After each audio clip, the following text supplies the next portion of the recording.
general, something else that I also point out to patients is that for the most part, and we'll get into specifics, most IBD medications, for the most part, particularly the biologics, so the injectable type drugs, are safe to continue during pregnancy.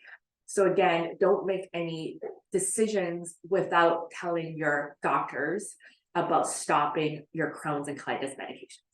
Of all the medications that for sure we know needs to be stopped would be a medication called methotrexate.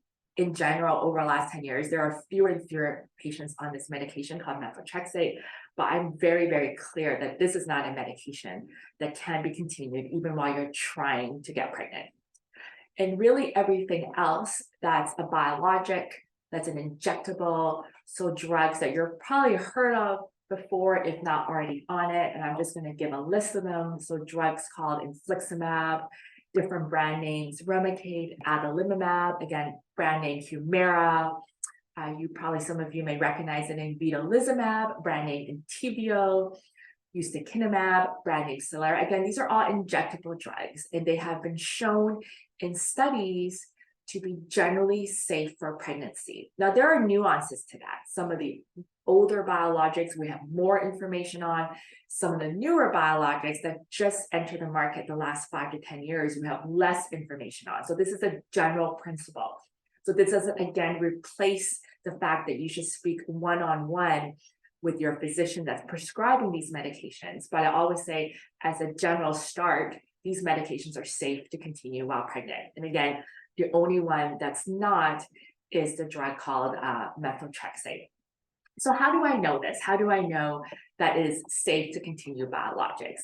Well, first of all, if you think about the structure of biologics, these injectable drugs, we can be very reassured that they tend not to want to cross the placenta during the early part of pregnancy.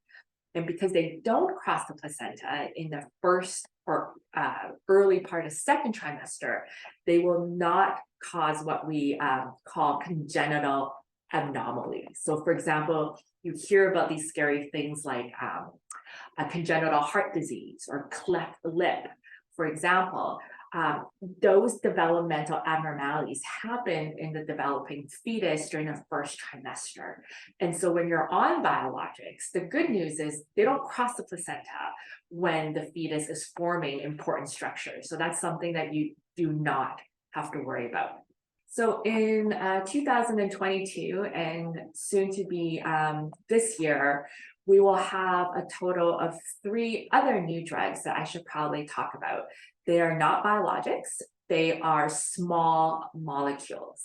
So one is called Zeposia, one is called Xeljanz, one is called Rinvoq.